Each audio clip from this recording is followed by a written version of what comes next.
What's going on? This is JDaz09 and back with another video. And today I just want to briefly talk about this Xbox handheld that's basically a Windows PC handheld with the Xbox name on it. I had watched a podcast yesterday with Moore's Law is Dead and NX Gamer, and these guys have a lot of insight regarding the hardware in the gaming industry and a lot of really good information that they talk about, really good perspectives that they bring to the table. There's a couple clips from the podcast I want to go over. There's a lot of different topics that they brought up that I want to bring out and discuss and react to, basically. But the first thing that they spoke of was this handheld. And so take a look at this clip from the podcast, and I'll talk to y'all about it in here in a second. What do you think about the Xbox handheld? What's going on with the Xbox and just this piece of hardware in general? Yeah, like you say, it's a bit of a curveball because I didn't see this coming today. So this is all hot off the press. But fundamentally, this is something I've been saying for many, many years on my channel. And I think I even mentioned it here before. This is Microsoft's next direction, which is they have to minimize the cost. Xbox doesn't make money. The value add that Xbox delivers isn't a commercially viable console solution anymore. So they've pivoted away from that. Game Pass is this solution that has become their drive for multi-platform, and this is the next step in that, which is fundamentally this is around getting rid of the costly hardware manufacturing side and creating a market for themselves that allows it to be a strategic partnership and then IP licensed out to manufacturers. So Asus is a start, but other manufacturers will jump on board if it's successful. And this is fundamentally for them to try and to deliver a solution where they can continue to deliver a marketplace to sell their games. So, they're the biggest publisher now in the game space. So they're not giving up on games. This is just another route to market, and they're going to have to manufacture that and maintain it. One thing that's clear is that Xbox, or Microsoft rather, they've struggled in the gaming industry as far as hardware goes. Not being able to really withhold the customers that they earned during the 360 generation, having the Red Ring of Death, a fiasco that led to a lot of inflated numbers in their overall sales. It didn't really pan out the way that they had hoped. But one thing that they know that they have down pat in the industry, as far as electronics at least, is PC and Windows and their software for operating systems that is prevalent all throughout the PC market. That's the main reason why they're a company with such a large market cap, right? $1 trillion company. It's their bread and butter. And so they have at least the foresight to understand that when it comes to the gaming PC market, PC gamers, they want their equipment to run as efficiently as possible. And so this is kind of like their first foray into finding a good balance and trying to optimize Windows specifically for gaming, because they could lose some of that foothold against Steam OS, which is their actual competition right now, because Steam OS is the main threat, or at least one of the main threats to their actual main business, which is software for computers, right? And so very quickly, people that are on PC, a lot of PC gamers out there, y'all understand just how inefficient this Microsoft Windows basically is. And that's something that they're going to be talking about here in the podcast. So listen to this. I would say this is a classic strategic partnership, as I always mention in a lot of my channels, which is around there's a market for all of them. It will drive bigger sales for the ROG value in terms of Asus. They'll get a benefit from it because more people will jump on it. A lot of console people that weren't interested will jump on board. And Xbox get another route to market. Microsoft's biggest concern is not around getting more games to market. It's around not losing the footprint they've got in the PC space. Now, if they get competition from SteamOS, which is getting more and more, obviously it's jumped onto, was it the ROG that did? Was it the ROG Z1? I believe the Legion Go was one of them, and I think yes, the ROG Ally or something was something that finally gets Steam OS, which should really scare Microsoft. And it has. And this is it. This is them running scared. And I said this a few months ago on one of my database videos, which is this is exactly what they see. This is them stopping that bleed that's happening, because once SteamOS becomes a viable solution for everyone to play their games in the PC space, and then you've got this huge new market opening up in mobile, people are going to divert from Windows, and Windows already got its own problems. It doesn't need a competition coming in from Valve that is much better, more effective, and it actually, in reality, can run games better than native Windows apps. I did a video recently for Cyberpunk where I've did a dual boot on my Steam Deck, and you can lose like 70% better performance using Steam OS than you can using Windows 11 on that exact same hardware. Whoa. What he said was crazy because typically when you buy a PC, it comes with Windows. But more and more now, gamers, they buy PCs for gaming with the actual Windows operations being secondary to that, or at least a part of it, right? You got kids that are coming up that are in college, they need to do work, enterprises, they obviously are more focused on the work aspect. So, of course, their stronghold is always going to be in that. But the gaming marketplace, right? Getting the best out of it while having Windows as your operating system. It's kind of like driving a car with a speed limiter on it, right? You have a car that could go 180 miles an hour, but it's relegated to 120 miles an hour, right? It can only go so fast because there's so much RAM that's being used, so many resources that are being used innately by the software. So this is a software battle, and it has nothing to do with PlayStation. It really doesn't. In fact, it's almost like they're shooting themselves in the foot by making this handheld, because more people may actually start buying games on Steam's actual store rather than Xbox's store. What I mean by that? Well, you're talking about people that are playing PlayStation games on an Xbox, right? But how does that benefit Microsoft? How does that benefit Xbox? When somebody buys a PlayStation game on this Xbox, quote unquote Xbox handheld, who's actually getting the pay cut for it?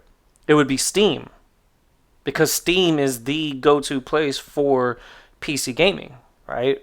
Now, Microsoft is trying to put a foothold in there by having their own operating system, or at least some form of it that intertwines it all together, because obviously, Steam OS, or at least Steam runs on Windows, but Steam OS, it takes it a step further by actually being the main thing that you boot up with, like the booter, the loader for the actual CPU and GPU. It would take Microsoft completely out of the equation, and it would be much more efficient because it's not focused on doing a lot of extra BS. This is part of the reason why consoles are so efficient the way that they are. Obviously, the hardware is not as powerful as a PC hardware, right? But their software is so efficient. You don't have a lot of things running on in the background, and so consoles just have to focus on being a console. And so what SteamOS is that it allows a PC with all of that power, with all of that capability, to just be a PC mainly for gaming.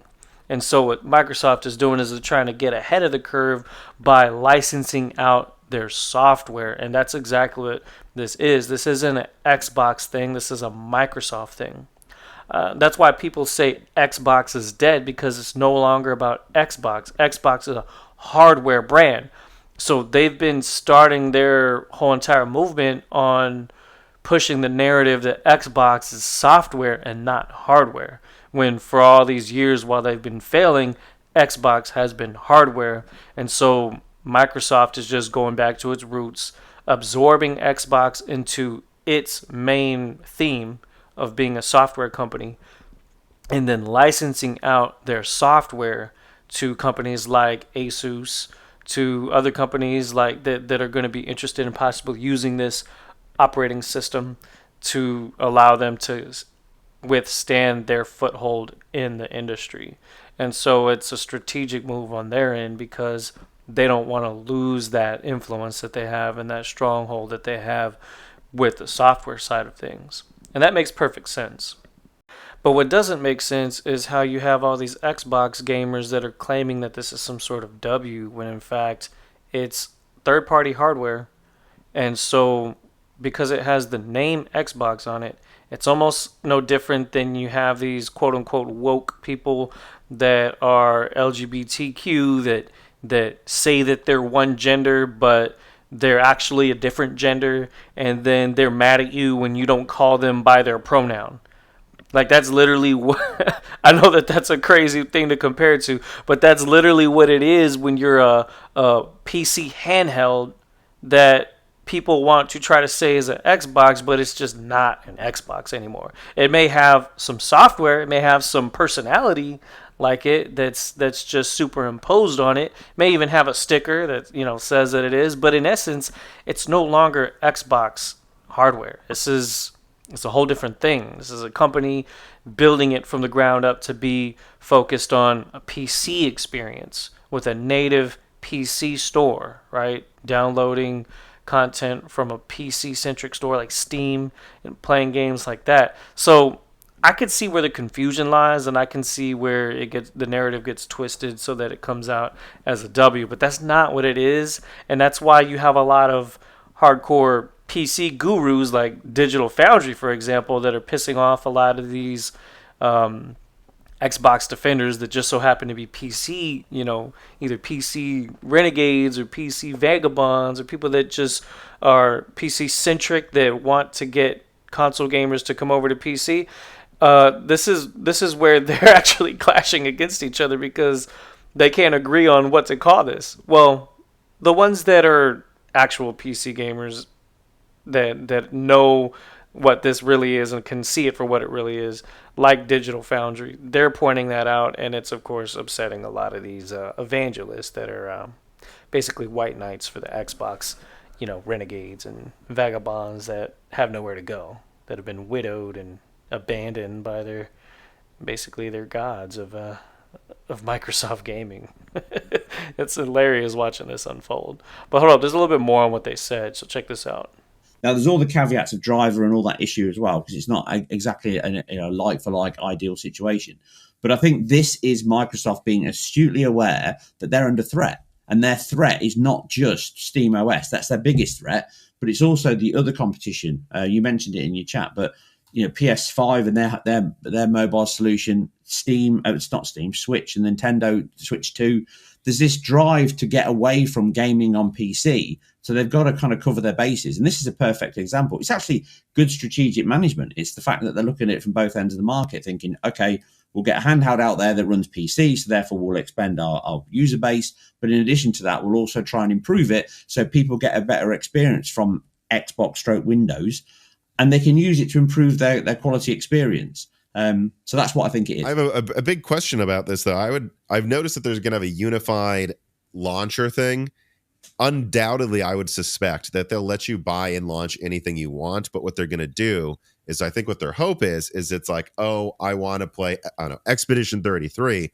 You search Expedition 33 in their unified launcher. It will try to have you buy it from the Xbox store before you buy it from Steam, right? And they're probably throwing in the flag, right, on throwing in the towel on trying to beat Steam, but maybe they're hoping, and this sounds a harsh way to put it, to leech off of some of the Steam players that might just buy it through their own storefront anyways. And they've accepted they're never going to beat Steam, but if they can get 10-20% of Steam sales, that's way more money being made than they were before. And that's exactly what it is. He's absolutely right, because this is where Game Pass comes into the picture for Xbox and Microsoft, where you have all these people that are buying their games off of Steam, looking at those Steam deals, the discounts and all of that, having a unified OS that lets you choose where you want to get them, but maybe personally having like advertisements to try to nudge you towards Xbox's stores.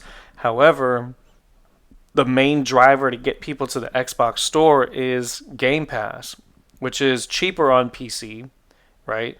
And so therein lies the question: when you when you get Game Pass on this device, are you getting the Xbox Game Pass? Is that the one you're paying for, or are you paying for the PC Game Pass?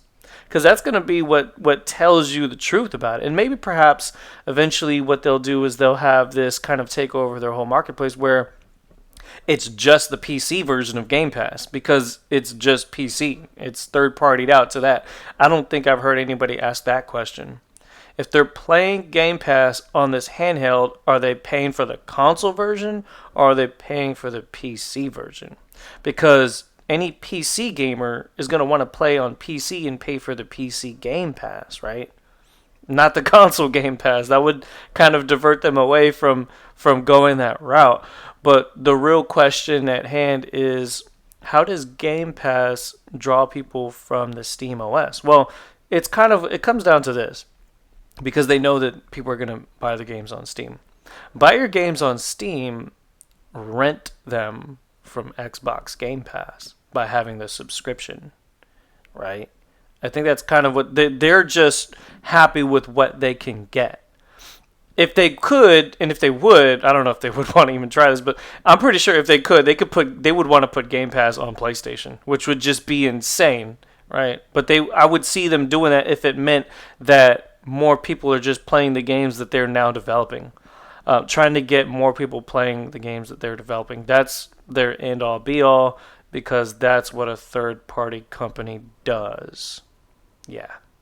But the other big benefit that they're going to get here is, and this is the thing, they can actually now get people to play PlayStation exclusives on an Xbox, because if you've got the Steam app, you can play all the PC Steam games, and they'll absolutely advertise that. They'll say you can play Spider-Man, it will play this, it will play that. So all of the market of all of these Sony games that are on there, they can then sideload through Xbox, and that's another thing that they can lean into, because then it will create this whole argument about there's no longer exclusives because we've got an Xbox and it's playing PlayStation games. So I think that's also part of their marketing strategy. But I think price-wise, will they subsidize it? I don't know. I don't think they will, because I think the shareholders in Microsoft are very nervous around where Xbox is at. The money that they've spent, the money that they've chucked into that, or taken out the coffers in terms of Activision and Bethesda, that ZeniMax, that has really kind of hit them hard, and there's many years left for that to make any money and wash its face. So I think that this could definitely be, I would not be surprised to see the standard one, the 16 gig one, 699, and the extreme one, 799, 899. I'm not saying that's going to, but that's my expectation. I don't expect it to be cheap. I expect it to make money on every unit, because there's two people now that need to make money, Microsoft and Asus. So yeah. And this is another really interesting thing. Like I said, Microsoft isn't directly making any money on any PlayStation games that are sold on Steam. And so Sony may actually be okay with this happening, but this could also backfire if Sony starts to fray away from day and date games coming to Steam. You see, PC gamers, they want the best of both worlds. They want to have everybody's games. But this may actually backfire for them supporting this so much and, saying all these things and how great this is. If this makes Sony step back and say, well, we got to rethink our strategy. We just made $31 billion over the past fiscal year, with $1 billion of that being from games that are sold on PC and things like that. Is that a significant enough part of our market to continue to go with this strategy, or to expand on this strategy? Or maybe they could still do it, but maybe withhold day and date, and then focus more so on releasing on PlayStation first, and then eventually releasing their first party games on Steam down the line. I don't think that they'll necessarily drop the idea completely, but hey, you know what? This is all exciting either way.